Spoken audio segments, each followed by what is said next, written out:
Imagine this. You pull up at a red light, and next to you is a shiny $80,000 pickup truck with chrome wheels, giant tires, and a monthly payment bigger than some people's rent. Imagine stopping at a traffic light and seeing an expensive luxury truck beside you with payments larger than many people's housing costs. Now here's the crazy part. The person driving it might actually earn less money than you. The surprising part is that the driver may have a lower income than you do. So how is everyone suddenly driving luxury trucks and loaded SUVs while still complaining about gas prices and grocery bills? How are people managing expensive vehicles while still struggling with everyday expenses? Today, we're pulling back the curtain on one of the biggest financial illusions in modern America. Today, we're exposing one of the largest financial misconceptions in modern society. Because the truth is, most people aren't actually affording these vehicles. They're surviving them. The reality is that many people are barely managing the financial burden of these vehicles. And once you understand how the system works, you'll never look at car payments the same way again. Once you understand the process behind these loans, your perspective on car payments changes completely.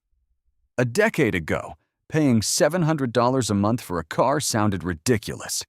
That was luxury car territory. Years ago, a payment that large was associated only with luxury vehicles. Today, that's average.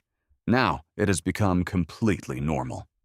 And for trucks and SUVs, monthly payments over $1,000 are becoming completely normal.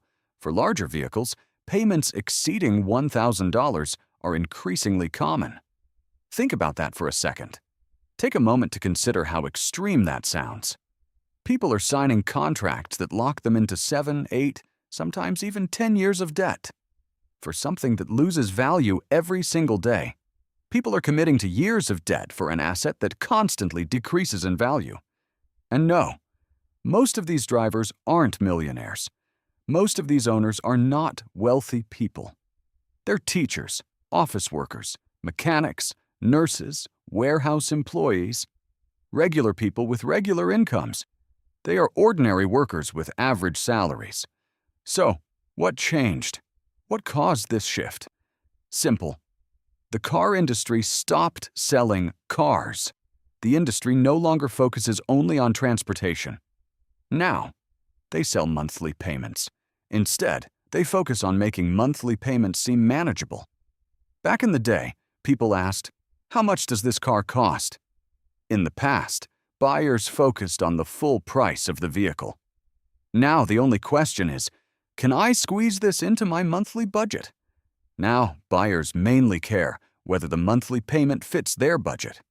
That shift changed everything. This change completely transformed car buying. Dealerships learned a powerful trick.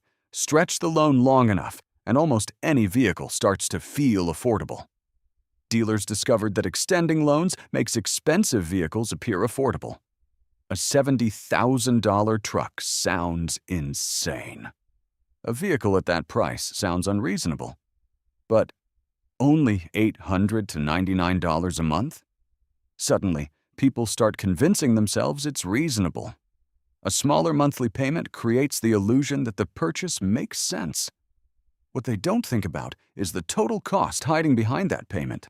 Most buyers ignore the long-term total cost. That manageable payment can quietly turn into $90,000 or more by the time the loan ends. The final amount paid can become dramatically higher over time. And here's where things get dangerous. This is where financial problems begin. Most people trade in their vehicles long before the loan is paid off. Many people replace their cars before completing the loan. So when they still owe $25,000 on a truck worth only $18,000, the dealer simply rolls the leftover debt into the next vehicle. The remaining unpaid debt is often transferred into a new loan. Now, they're paying for 2 cars at once, even though they only drive one. As a result, they indirectly pay for multiple vehicles simultaneously. And this cycle repeats over and over again. The pattern continues repeatedly. It's like running on a financial treadmill that keeps speeding up. It becomes a cycle that grows harder to escape. But the biggest weapon the industry uses isn't math. The strongest influence is not financial calculations. It's psychology. It is emotional manipulation. Modern car ads don't sell transportation. Advertisements no longer focus on practical transportation. They sell identity. They sell a lifestyle and personal image. That rugged truck commercial climbing mountains and crossing rivers? Those dramatic commercials showing adventure and power? It's not really about the truck.